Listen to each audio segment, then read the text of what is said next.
gown and slippers, simply because I love her, because she's dear to me.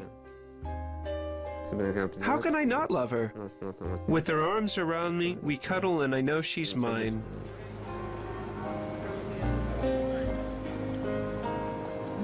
I dreaded our first meeting. I come from a Kazakhstan village called Irtishsk, with a population of 7,500 people.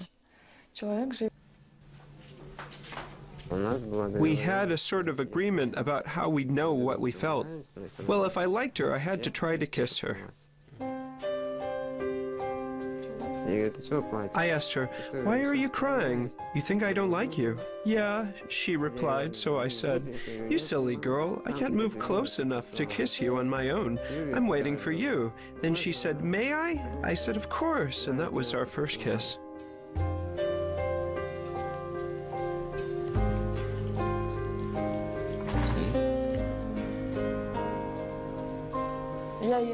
I love everything about him. I've grown to love every hair, every one of his fingertips. They're all dear to me because they're him, too. He may not look the way ordinary people do, but he may be even better. You see, he may actually be healthier than other guys who drink beer on a bench. They might have their arms and legs in place, but I know I can trust him. He understands me, he listens to me, he loves me, the real me, the person I really am. And that's what counts.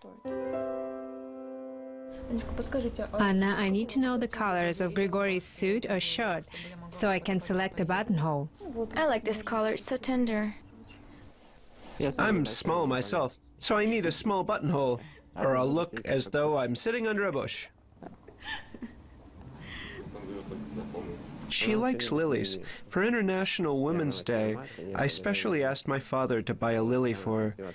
As far as I know, no one had ever given her flowers before. And this was some really smelly variety. We didn't know how to get rid of it. We thought about throwing the flower away or putting it on the balcony. Because I'd put all my love into the gift, the lily didn't wither for about 2 weeks. So for 2 weeks, we were pinching our noses all over the apartment to avoid the smell.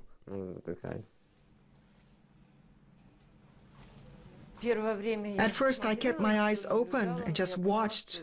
But I realized I could rely on this girl. She took it upon herself to care for him, so I have nothing to do now. I was surprised at how well she took to it from the very beginning. When he was a child, we would often leave him alone. But one time, he was sitting at his computer and suddenly felt very ill. After that, he said, "Do you know how terrifying it is to die alone when there's no one around to help you?" He had terrible fits, like panic attacks that left him choking. They're rare now.